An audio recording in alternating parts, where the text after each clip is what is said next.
예, 안녕하십니까. 오늘은 저희 이제 경기도에서 어디서 오셨죠? 네, 경기도 안산입니다.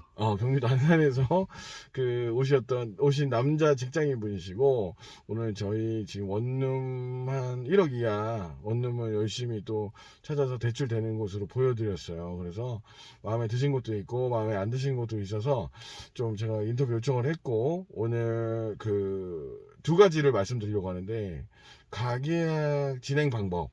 가계약은 어떻게 네, 보통 어떻게 진행이 되는가에 대해서 네, 손님께서 여쭤보셔서 지금 이걸 찍으면서 좀 말씀드릴 거고, 네, 두 번째는 이제 그 경기도 직장인이 네, 네. 경기도에 사시는 분이 이제 서울에 오셔서 집을 구할 때 그 서러움 뭐 그런 거 네, 그런 건데 정말 네, 썰어보죠. 네, 어떤 느낌인지 한번 들어보도록 하겠습니다. 일단 첫 번째 가계약을 진행하실 때는 먼저 마음에 드는 집이 나타나시면은 저한테 얘기를 하시면 돼요. 공인중개사나 뭐 부동산 직원분들한테 얘기를 하시면 이렇게 말씀을 드릴 거예요. 아, 그 집을 잡으려면은 일단은 지금 현재 누군가 다른 사람이 그 집을 손님이 보고 마음에 들어도 먼저 찜할 수가 있기 때문에 우리가 먼저 찜을 한다라고 생각하시면 될 것 같아요. 그게 가계약인데 요즘 가계약이라는 표현을 잘 안 쓴다고 해요. 네, 네, 그래서 계약금의 일부라고 하긴 하고 그 계약을 했을 경우 그것도 계약이기 때문에 그 계약금의 일부는 돌려받지 못할 수도 있다라는 사실을 조금 아셔야 되는데,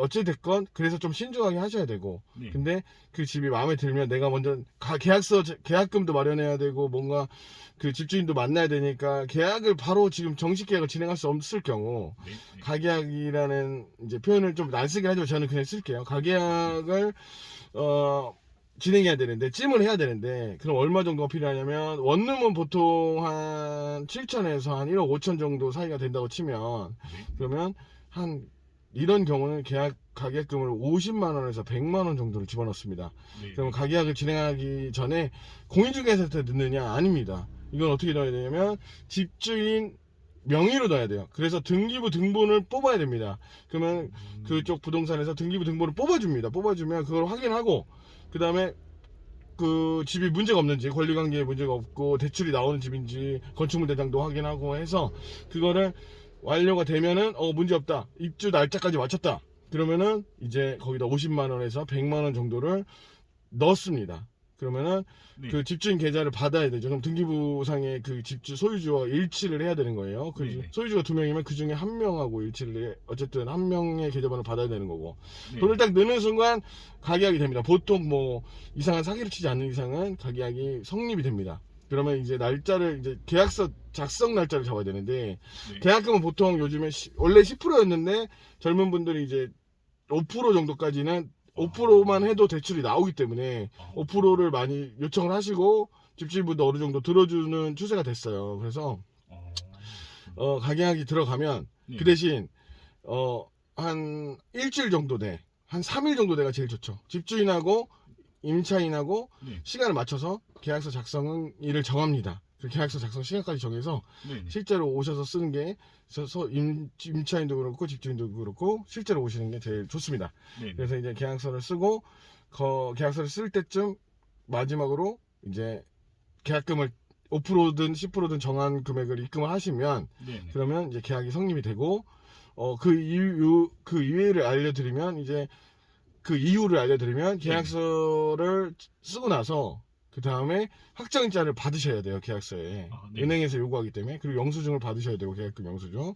그래서 이거를 은행에다가 제출을 하면 한 3주 정도 그냥 여유롭게 잡으면 한 3주 정도 2주만 해도 나온다는 게 있고 1주만 해도 나올 수도 있지만 네, 한 안전하게 하시려면 3주 정도가 필요하시고요. 가계약에 하나 더 말씀드리면 근데 이제 원룸이 아니고 만약에 투룸 빌라 뭐 2억짜리 5억짜리 뭐 이런 거를 해야 된다. 전세든 매매든. 네, 네. 그러면은 이제 거기서는 100만 원이 아니고 뭐 300만 원 필요할 수도 있고. 좀 금액대별로 좀 달라요. 그래서 아, 네, 네. 가계약이 막 딱 정해진 건 아니고 약간 금액대별로 조금 거기에 준하는 수준의 가계약금을 좀 넣어줘야 된다. 이렇게 생각하시면 됩니다. 그 대신 가계약을 하면 내가 찜뽕한다. 그러면 네. 이제 요 집은 내가 일단 잡을 수 있다. 근데 만약에 이 집에 문제가 생길 수 있으니 대출이나 뭐 이런 것들은 조금 더 알아보시고 나의 본인 자금 관리를 어느 정도 알아보셔야 됩니다. 그런 부분들은 세세한 부분들은 조금 더 나중에 다시 말씀드리겠고요. 아, 네, 네. 어, 도움이 되셨나요? 아, 네. 너무 도움이 됐습니다. 좀 감사합니다. 별로 이게 억지로 내려가시는 것 같은데 아, 아니. 괜찮죠? 네, 네. 손님 그리고 경기도에서 어디서 오셨다고 하셨죠? 네, 그 안산 아, 죄송해요. 또 수원동에서 물어봐가지고. 네, 예, 예. 네. 거기서 오셨는데 거기서는 지금 투룸에 살고 계시다고 들었어요. 네. 얼마인가요, 거기가? 거기가 300에 35만 원 해서 335만 원 네, 투룸이에요? 네, 조금 거기서 싸게 들어가가지고 와. 네, 비교적 넓은 방에서 이제 지내다가 지상층이에요? 네, 지상 어우, 좋다. 층입니다. 네. 네. 그러다가 여기에 근데 그건 우리 동네로 하면 거의 원룸 진짜 가격이거든요. 네, 맞아요. 그것도 막 좋은 원룸도 아니고 약간 그런 네, 가격인데 이게 서울하고 이게 경기도에 직장이 많아서 경기도에서 해야 되는데 이게 서울로 올라오면 힘드니까 네, 네. 싸지만 또 이게 어쩔 수가 없네요. 서울은 또 비싸고 하지만 오셔야 되는데 오늘 원룸을 보신 느낌이 어떠셨어요? 오늘 제가 그래도 아, 네. 열심히 준비했죠? 아, 네네. 주말에 이제 갑자기 좀 왔다고 생각했는데 네. 정말 많이 보여주셔가지고요. 아유 감사합니다. 그래서 어떤 느낌이셨어요? 그냥 솔직한 느낌. 전 그래도 이제 역세권이라서 일단은 전에 갔던 데는 좀 이제 비교적 다 너무 좁은 데만 진짜 거의 뭐 고시원 정도 막 이런 데를 보여주셔가지고 네네. 네 너무 좀 저는 솔직히 그래도 많이 좀 기대를 좀 안 했었습니다. 했는데, 감사합니다. 저는 그 대신 기대 안 하고 오셔서 감사한데 아, 네네. 저는 그래도 괜찮았죠. 네네. 사실 괜찮았어요. 감사합니다. 주작 아니죠 이거 주작. 아, 네. 주작은 아닙니다. 네, 오늘 보신 주변 그래도 나름 괜찮으셨어요? 아, 네. 분방실이 좀 고민이 되기도 했지만, 네. 네. 정말 괜찮은 집이 있어서 일단, 네. 계약금이 준비된 대로 네. 바로 진행해 보려고 합니다. 아 감사합니다. 그리고 그래도 경기도에서 보시다가 여기로 서울 오시니까 어땠어요? 너무 다른가요? 네. 지금 안 그래도 많이 이제 진입하기가 어렵다고 뭐 이렇게 다 이렇게 많이 들었지만은 정말 네. 정말 알고 이제 좀 많이 지식이 없다면은 정말 상상 이상으로 네. 여기는 이제 원래 알고 있던 이제 집에 대한 이제 그런 이제 상식만으로는 정말 힘든 곳이구나 그런 생각이 많이 들었습니다. 네 알겠습니다. 오늘 여기까지 하시고 너무 감사합니다. 아, 네. 우리 인사과 안녕. 아, 네. 네 감사합니다.